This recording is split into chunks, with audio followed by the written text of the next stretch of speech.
माने हमल का मकसद हमल से परहेज करना या जिनसी तौर पर मुंतकिल होने वाली बीमारियों की रोकथाम है। हार्मोनल माने हमल को जब अच्छी तरह इस्तेमाल किया जाए तो हमल के ख़तरे से तकरीबन 100% महफूज हैं, लेकिन जिनसी तौर पर मुंतकिल होने वाली बीमारियों से हिफाजत नहीं करते। इसके लिए करीबी फैमिली क्लिनिक से मालूमात हासिल कर सकते हैं। गोली, पट्टी, अस्पिराले, इम्प्लांट, इससे बांझपन पैदा नहीं होता। जब इनको इस्तेमाल करना छोड़ देंगे तो आपकी फर्टिलिटी बहाल हो जाएगी।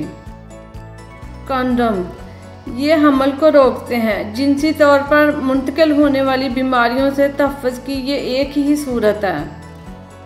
गैर महफूज जिनसी मिलाप के बाद हमल के इम्कानात को कम करने के लिए आपको अगले दिन गोली इस्तेमाल कर सकते हैं। जिनसी मिलाप के 12 या 24 घंटे के अंदर ये गोली लेना ज़रूरी है। अगर आपकी उम्र 18 साल से ज़्यादा है तो आप इसे फार्मेसी से ख़रीद सकते हैं। अगर आपकी उम्र 18 साल से कम है तो आपको तिब्बी नुस्खा हासिल करने के लिए ख़ानदानी मशावरत, family counselling, medical guard, doctor के दफ्तर या अमराज़ नस्वा के एमरजेंसी रूम में जाना होगा। कोई डॉक्टर फार्मेसी से ख़रीदने के लिए नुस्खा देने से इनकार कर सकता है, मगर उसके लिए ज़रूरी है कि वो आपको करीब तरीन जगह बताए जहां से आपको मिल जाए। ये जानने के लिए कि आप हामिला हैं, इसके लिए आपको हमल टेस्ट की ज़रूरत है।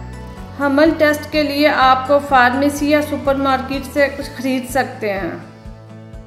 इटली में आप हमल को ख़त्म करा सकती हैं। इसके लिए ज़रूरी है कि आपकी आखिरी माहवारी के शुरू होने के 90 दिन के अंदर फैमिली क्लिनिक या गायनेकोलॉजिस्ट के पास जाना होगा। अस्काते हमल के 2 तरीके हैं। सर्जिकल अस्काते हमल, इसमें बेहोश करके एक ऑपरेशन किया जाता है। दवाइयों के ज़रिए फार्माकोलॉजिकल अस्काते हमल, आपको 2 किस्म की दवाइयाँ लेना होंगी। अगर आपके पास परमिशो दी सोजोर्नो नहीं है और आपको एहसास होता है कि आप हामिला हैं तो आप गायनी एमरजेंसी डिपार्टमेंट में जाएं। चाहे आप बच्चे को रखना चाहती हैं या अपने हमल को ख़त्म करना चाहती हैं। अगर आपके पास परमिशो दी सोजोर्नो ना भी हो तो फिर भी इसकी गारंटी दी जाती है कि आपके हमल को मुकम्मल तहफ़्फ़ुज़ फराहम किया जाता है।